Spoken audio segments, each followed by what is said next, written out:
ರಮ್ಯಾಗೆ ಸಾಮಾಜಿಕ ಜಾಲತಾಣದಲ್ಲಿ ಕೆಟ್ಟ ಕಮೆಂಟ್ಸ್ ಬಂದಂಥ ಹಿನ್ನೆಲೆಯಲ್ಲಿ ರಮ್ಯಾ ಪರವಾಗಿ ನಿಂತುಕೊಂಡಿದ್ದಾರೆ ಮಹಿಳಾ ಆಯೋಗದ ಅಧ್ಯಕ್ಷೆ ನಾಗಲಕ್ಷ್ಮಿ ಚೌಧರಿ. ಪೊಲೀಸ್ ಆಯುಕ್ತರಿಗೆ ನಾಗಲಕ್ಷ್ಮಿ ಚೌಧರಿ ಪತ್ರವನ್ನು ಬರೆದಿದ್ದಾರೆ. ಸಾಮಾಜಿಕ ಜಾಲತಾಣದಲ್ಲಿ ಅಸಭ್ಯ ಮೆಸೇಜ್ಗಳ ಕುರಿತು ಪತ್ರವನ್ನು ಬರೆದಿದ್ದಾರೆ.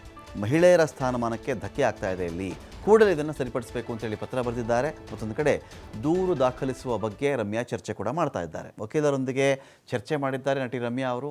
ಇವತ್ತು ಅಥವಾ ನಾಳೆ ಕೇಸ್ ದಾಖಲಿಸುವ ಸಾಧ್ಯತೆ ಇದೆ.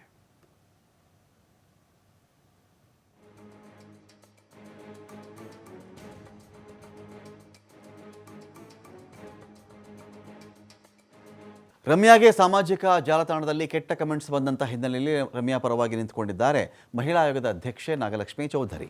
ಪೊಲೀಸ್ ಆಯುಕ್ತರಿಗೆ ನಾಗಲಕ್ಷ್ಮಿ ಚೌಧರಿ ಪತ್ರವನ್ನು ಬರೆದಿದ್ದಾರೆ. ಸಾಮಾಜಿಕ ಜಾಲತಾಣದಲ್ಲಿ ಅಸಭ್ಯ ಮೆಸೇಜ್ಗಳ ಕುರಿತು ಪತ್ರವನ್ನು ಬರೆದಿದ್ದಾರೆ. ಮಹಿಳೆಯರ ಸ್ಥಾನಮಾನಕ್ಕೆ ಧಕ್ಕೆ ಆಗ್ತಾ ಇದೆ, ಇಲ್ಲಿ ಕೂಡಲೇ ಇದನ್ನು ಸರಿಪಡಿಸಬೇಕು ಅಂತೇಳಿ ಪತ್ರ ಬರೆದಿದ್ದಾರೆ. ಮತ್ತೊಂದು ಕಡೆ ದೂರು ದಾಖಲಿಸುವ ಬಗ್ಗೆ ರಮ್ಯಾ ಚರ್ಚೆ ಕೂಡ ಮಾಡ್ತಾ ಇದ್ದಾರೆ. ವಕೀಲರೊಂದಿಗೆ ಚರ್ಚೆ ಮಾಡಿದ್ದಾರೆ ನಟಿ ರಮ್ಯಾ ಅವರು. ಇವತ್ತು ಅಥವಾ ನಾಳೆ ಕೇಸ್ ದಾಖಲಿಸುವ ಸಾಧ್ಯತೆ ಇದೆ.